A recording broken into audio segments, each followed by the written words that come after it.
ကမ္ဘာနှံ့ပြားမှာလက်ရှိဖြစ်ပွားနေတဲ့ကပ်ရောဂါတစ်ခုဖြစ်တဲ့ COVID-19 ဟာဆိုရင်လိမ္မာတစ်စိတ်ကူးစက်တဲ့ virus SARS-CoV-2 ကြောင့်ဖြစ်ပါတယ်။ COVID-19 ဖြစ်ပွားတဲ့လူနာတွေအနေနဲ့ဆေးရုံမှာတွားရောက်ကုသခံတဲ့အခါဘယ်လိုပြောင်းလဲအောင်ကုသရမလဲဆိုတာကို Butterfly Facts ရဲ့အောက်တွင်လို့စီစဉ်ကနေမျှဝေပေးကြပါမယ်။ COVID-19 ရောဂါကိုဖြစ်ပေါ်စေတဲ့ SARS-CoV-2 virus ဟာအသက်ရှူလမ်းကြောင်းမှာရှိတဲ့ဆဲလ်တွေကနေတစ်ဆင့်ထိုးပေါက်ဝင်ရောက်လာပြီးခန္ဓာကိုယ်အတွင်းမှာရှိတဲ့မျိုးရိုးဗီဇကနေတိုးပွားပြန့်လာပါတယ်။ဒီလိုအသက်ရှူလမ်းကြောင်းကနေတစ်ဆင့်အဆုပ်အတွင်းပိုင်းမှာအောက်ဆီဂျင်နဲ့ကာဗွန်ဒိုင်အောက်ဆိုက်လဲလှယ်ပြီးတဲ့ alveoli လို့ခေါ်တဲ့လေပြွန်အိတ်ကလေးတွေအတွင်းဒီ virus ဟာခုခံအားစနစ်နဲ့တိုက်ခိုက်ပါတော့တယ်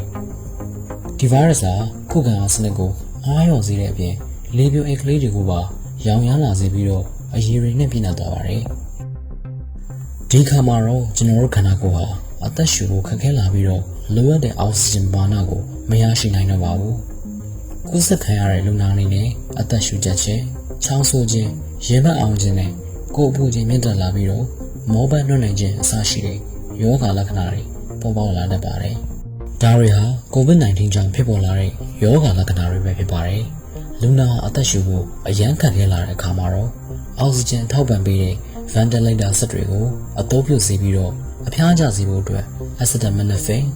ချောင်းဆိုးပြောင်စင်အမျိုးမျိုးပြင် antibiotics လို့ခေါ်တဲ့ပရိဇေဝဆေးတွေကိုအသုံးပြုခြင်းအပြင်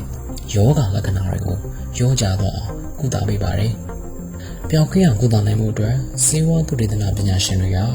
WHO ရဲ့ထောက်ခံချက်နဲ့ရှိပြီးသားကုထုံးလေးမျိုးကနေစမ်းသပ်နေကြပါတယ်။ပထမကုထုံးကတော့ Ebola ရောဂါတွေကိုကုသတဲ့နေရာမှာအသုံးပြုတဲ့ Remdesivir